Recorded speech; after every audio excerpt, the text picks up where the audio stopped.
Salut à tous, moi je m'appelle David Omar, je suis kiné-ostéopathe et coach santé. Je vais parler d'un sujet qui me tient à cœur et répondre à des questions que j'ai souvent. C'est pourquoi j'ai mal, pourquoi ma douleur elle persiste, qu'est-ce qui interagit avec cette douleur et pourquoi ça peut vite pourrir mon quotidien. Et si tu es sage, à la fin, je te donne quelques tips. Pour commencer, je pense qu'on vit quand même carrément dans une société un peu à la hollywoodienne où les gens ils veulent ne plus avoir mal, plus d'émotions, sauf que ça, mon coco, ça n'existe que dans les films, ça n'existe pas.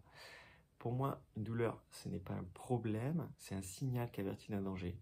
Par exemple, si moi je touche une poêle brûlante, certes, sur le coup, je me maudis, mais avec un peu de recul, je suis content. Parce que si j'avais pas eu cette alarme, ben, j'aurais gardé ma main dessus et je me serais vite brûlé au troisième degré. Ok?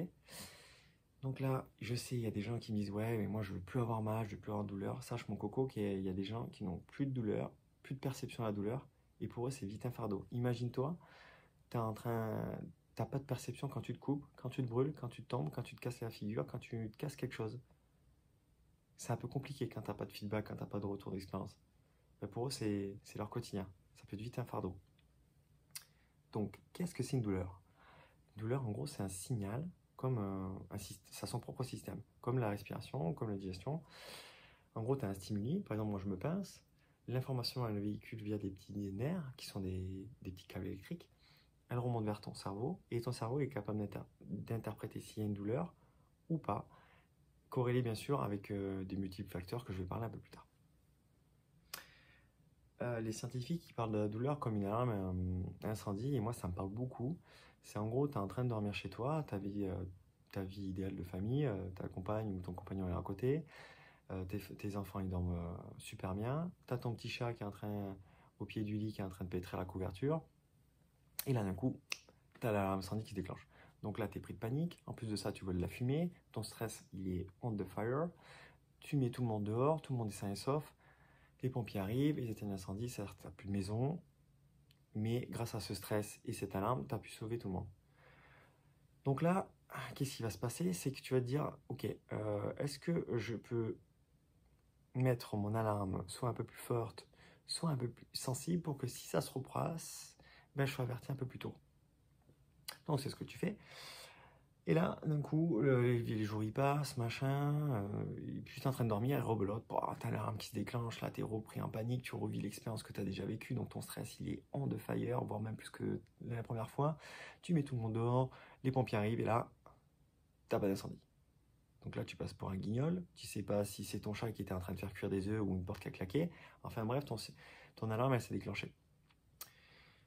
Là, tu vas commencer à avoir un peu de repenser à ton traumatisme, repenser à ta première expérience, avoir des peurs, se dire ben, est-ce que mon alarme va se déclencher, est-ce que je vais être capable de sauver ma famille, etc. Ça va vite pourrir ton quotidien parce que tu es en train de bosser, tu as l'alarme incendie qui se déclenche, tu es en train de fêter ton anniversaire, tu as une bougie, paf, l'alarme qui se déclenche, tu sais pas si c'est la bougie ou c'est en train de brûler en haut. Tu as ta femme qui fait des œufs, cette fois-ci c'est elle qui fait des œufs, l'alarme qui se déclenche. En gros, bon, je vais pas continuer, mais tu as compris. Ça peut vite courir ton quotidien. Pour faire comprendre qu'en gros, la douleur, c'est une petite lésion ou grande, on ne sait pas, qui va te créer une douleur, une alarme incendie. Et quand ça persiste, c'est des phénomènes de bugs qui ne sont pas forcément corrélés avec une lésion. Tu peux avoir tout simplement des tissus qui sont complètement sains. Et tu as des bugs ben, du coup, qui se mettent en place. Donc pourquoi elle est hypersensible? Ben, en gros, pour te faire comprendre, cette hypersensibilité, elle se met en place. Ça modifie un peu tes petites cellules qui sont des petits récepteurs qui sont au niveau de tes récepteurs pour intercepter la douleur. Elles vont véhiculer beaucoup plus vite les informations. C'est en gros, pour te faire comprendre, tu es en train de marcher, tu reçois une brique sur la tête, et dans le deuxième cas, tu reçois une caca d'oiseau. La douleur est la même, l'interprétation est la même, sauf qu'il y a un cas où ben, forcément la lésion de tes tissus, ça va faire beaucoup plus mal. Et l'autre, certes, ça va puer. Donc en gros, cette hypersensibilité, elle est mise en place, elle est physique, elle est mesurable, observable. Elle n'est pas juste dans ta tête comme certaines personnes le disent. Elle existe. Ok? Donc pourquoi il y a cette hypersensibilité?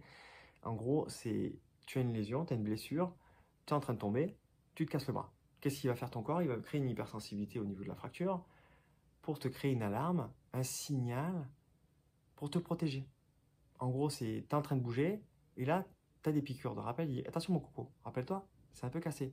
Donc avec le temps, ça va diminuer et disparaître une fois que c'est tout guéri. Et quand ça persiste, ben, tu as des espèces de bugs comme l'alarme incendie qui continuent. Qu'est-ce qui interagit du coup tu vas me dire qu'est-ce qui interagit avec cette douleur? Eh bien en gros, c'est par exemple les émotions. Je vais parler de ça en premier. C'est un peu tabou, je sais. Et pourquoi c'est tabou? Pour une simple raison. C'est que à l'époque, surtout à l'époque, bon ça se fait encore un peu, mais à l'époque, les médecins ils scindaient la population en deux. En gros, tu avais des gens qui du coup avaient appris une image complémentaire. Il disait, ben voilà, votre médecin il disait, ben c'est simple, vous avez une lésion, ben vous avez un problème mécanique, donc du coup il faut faire un traitement mécanique. Ok, super. Et il y avait une autre partie de la population où il n'y avait complètement rien à l'image, donc du coup les médecins ne comprenaient pas, et s'ils ne comprennent pas, ben forcément c'est la faute du patient, c'est dans leur tête, et donc du coup il fallait voir le psy. Donc voilà, c'est là à partir de là que c'est venu. Donc comment le cerveau il arrive à diminuer ses douleurs ou à les diminuer, ben, c'est avec tout ce que je vais te parler. Donc je vais citer des petits exemples pour que ça soit beaucoup plus simple. Il y avait une surfeuse dans les années 2000, Bethany Hamilton, elle s'est fait attaquer par un requin. Elle a réussi à survivre et aller jusqu'à la plage, sauf qu'elle ne s'était même pas rendu compte, elle avait perdu son bras. Et en plus de ça, sans douleur. Elle avait dit plus tard qu'en gros, c'est grâce à ça, grâce à ce choc et sans cette douleur qu'elle a pu survivre. Pour te faire comprendre, c'est comme si moi je mettais une punaise sur le sol et je te faisais marcher dessus. Je vous vois venir les petits malins qui sont derrière l'écran. Oui, sans chaussures. Donc du coup, tu vas avoir mal. Et dans un deuxième cas, je vais mettre la même punaise, sauf que derrière toi, je vais mettre un serial killer. Est-ce que, à ton avis, tu vas avoir les mêmes émotions, la même interprétation et du coup le même signal de douleur? Il y a beaucoup de gens qui vont me dire non, et il y a encore des petits malins qui vont me dire oui, je vais la sentir la punaise. Ok, est-ce qu'à ton avis, tu vas avoir la même sensation au niveau du premier cas et du deuxième cas? Je pense pas, non. Et ce qui est plus fort encore, c'est que le cerveau fait tout l'inverse. Un exemple, c'est qu'il y avait un monsieur qui avait marché sur un clou et le clou avait transpercé sa chaussure. Donc du coup, il avait une douleur monumentale, il avait appelé les urgences, le moindre mouvement était un supplice pour lui, il arrive tant bien que mal aux urgences. Là, on lui coupe la chaussure pour voir un peu le massacre. Et là, on s'aperçoit quoi? Que oui, le clou avait transpercé, mais il était passé entre les orteils. Donc du coup, il n'y avait aucune lésion, mais pourtant il avait terriblement mal, ce monsieur. Pour t'imaginer le truc, c'est... Moi, je te fais une petite entaille sur ton doigt, ok? Et tu vas me dire, bah ça me gêne, oui, et au bout de quelques heures, bah, tu vas plus y penser, tu vas passer à autre chose. Je fais la même chose à un mec, un pianiste, qui a un récital de devant 2000 personnes. Est-ce que pour toi, ses doigts et les tiens ont la même importance et vont dégager les mêmes émotions et la même interprétation? Bah, je pense pas. Donc du coup, la douleur, elle va pas du tout être la même. Comment ça se passe? C'est en gros, tu vas avoir une interprétation de ton événement, une émotion qui en dégage, et du coup, ça va modifier ton taux d'hormones et du coup interférer sur ton signal de douleur. En gros, les émotions, c'est des trucs que tu as dans ton quotidien, que tu t'en rends compte ou tu t'en rends pas compte. C'est par exemple une peur, tu es en train de faire un repas, et là d'un coup, tu es en train de penser, ne serait-ce qu'à te lever, tu vas avoir super mal. Certes, je le comprends, c'est humain, je serais même, dans ce cas, je serais pareil, mais tu n'as même pas fait le mouvement que tu as déjà mal. Ou tu es en train de penser que tu vas avoir mal. Tu vas avoir du stress, ne serait-ce qu'en te posant la question, dire oh purée, mais est-ce que je vais rester comme ça toute ma vie? Ou comment je vais faire avec le boulot? Lolo, brrr. Enfin bref, tu m'as compris.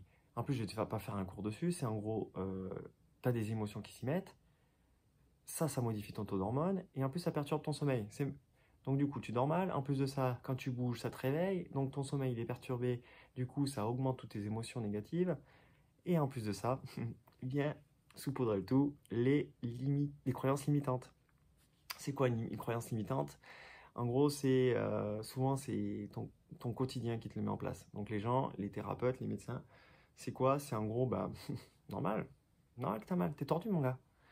Ou la personne qui regarde ta radio, il dit, oh, hop, hop, hop, hop, hop, hop, hop, hop, hop.